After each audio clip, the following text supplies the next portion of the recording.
Man, I bet today you didn't think you were going to be listening to a guy in a flamingo shirt and sunglasses, about house hacking. Welcome to another episode of The Average Millennial, where today we'll be talking about house hacking. Not really house hacking, but more on the concept of, whether you should buy or rent. This is a very unique topic in which a lot of millennials face, in this financial abyss of, is the housing market going to crash like 2007 and 8? It's one of those things is, we don't know. And I held off on buying a house just for that reason. And you can never time the market. As, cliche as that sounds, you can't time the market.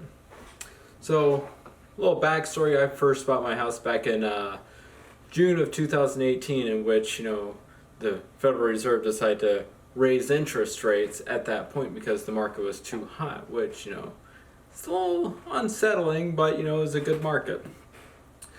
So today I'd like to run through the couple of pros and cons of whether you should buy a house or rent a house. Now first, to my 20 viewers of the video, thank you yesterday for the 20 views. Got a haircut for you guys. Looks good, doesn't it? And second, leave a comment. Let me know what you would like to see. Smash that like and subscribe button, and look down in the description below for a free stonk on Robinhood. There is a referral link down in the description below, and I'd appreciate it. Why not start investing now? At all-time highs. First, I'd like to say the perks of buying a house would be building equity. I know it's kind of, slow and steady wins the race. I mean, every time I make a mortgage payment, I maybe put about $200 or $300 into the equity of the house. The rest goes to the state of Illinois, which, anybody, shout out to my Chicago YouTubers that Illinois state taxes are incredibly high. Next, we have the aspect in which you can do renovations at your own will. Once again, for example, when we first bought this house, my wife and I, we had carpet in our bathroom. Now, not say I'd ever rent a house with carpet in the bathroom. We at least looked at it and were like, yo, you gotta take at least, 10 grand off this because there's carpet in the bathroom. I mean, really, this house was built in 2007. Who puts carpet in a bathroom? It's ridiculous. But we got that changed, and needless to say, when we refinanced, they were aware that there was not carpet in the bathroom. So owning a house and making renovations to up your equity is nice, and in the future, when you resell, it will pay off a lot better than,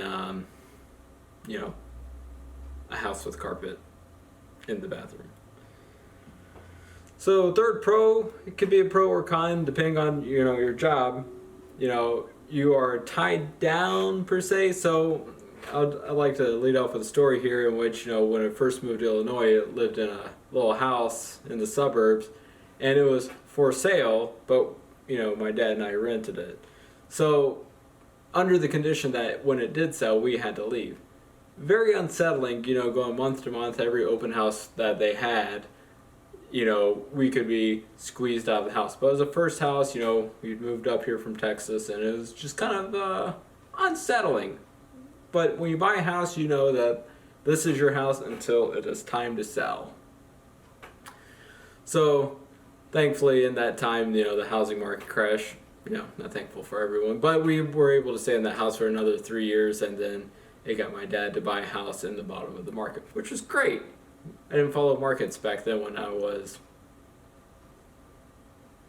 16 years old. So, anyways, as time's gone on, I contemplated now, what if I wanted to rent? I mean, it's one of those things is, depending on where you live in the market, living in the Chicago area, rent can be pretty high. Now, I only put about 5% down on my house just because, it's kind of all I had, and, it was, it still was compatible with some of the apartments I was looking at. I mean, so roughly down the street from me, there are apartments that rent out for $2,000 plus a month. Even with a 5% down payment and PMI, not condoning, but it works. I was still able to pay a competitive rate for a full house and not sharing walls. But it might not be for everyone. Another thing with renting is that you have the freedom to up and leave. Short-term leases are great. I've only been in one short-term lease, and that was in, Oklahoma when I was hiring out for the railroad. As awkward as that was, I was only there for like 3 or 4 months. And when I say short-term, short-term. Nothing against Tulsa, just that area. But it was nice to have the ability to up and leave and not have to worry about selling, closing costs, realtor fees, and stuff like that. It was definitely appreciated, when it came time to leave the job and come back home to Chicago. But, that's the extreme case. Short term might be year, 2 year, 3 years, but when you start looking at 5, 10, 15 years, you might as well start building the equity instead of giving your equity to someone else. As Robert Kiyosaki says, I'm a big fan of his book. Shout out to, Robert Kiyosaki.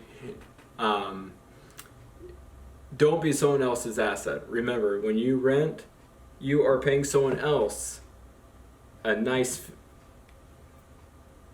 passive income, which is great. Shout out to landlords too. Appreciate that. But don't be someone else's asset when you can own your own home. At that point, but then again, owning a home is not your. When you own a home, do not feel that your home is your biggest asset. Don't limit yourself on that, because remember, you are an asset to the bank when you pay interest. And thankful to the Jerome Powell that interest rates are staying low, you can get a house for 3%, which is fairly reasonable compared to what our parents may have got, to the millennials, of like 15%. I mean, I could not imagine paying 15% to the banks on a loan. They complain that we have to pay PMI as real estate prices have increased gradually in the past 30 years. Interest rates are incredibly low. Now, I'm not a real estate investor yet. It's something I want to come into, and maybe if this channel takes off, I'd like to feature that as I buy properties or do Airbnb and have another stream of passive income. And that kind of leads to the final thought of, house hacking. If for some reason, you can't buy a house or rent, save as much as possible. It wasn't until after I bought a house that I was able to figure out that, the amount of money I was spending at my parents' house, I could have been saving. And, save as much money as possible if you can, and then go into a house purchase. And shout out to Graham Stephan, in which also condones house hacking. If you could also have a roommate, I have an empty room, couple of empty rooms here, just because we got a good deal on this house. You could rent these rooms out and get more income coming in, and that will pay for the house, which is pretty nice. But I find it kind of difficult to come by, especially being married. I might cut that out. Anyways, to my 20 viewers, appreciate it. Until the next video, leave a like and subscribe down below. Comment what you might want to see. It's kind of cool. I really enjoy talking into a camera, especially when I'm not looking at myself. That was one critique I got today. Eyes into the lens right there. I decided to flip the screen back. Anyways, until the next episode, here we go.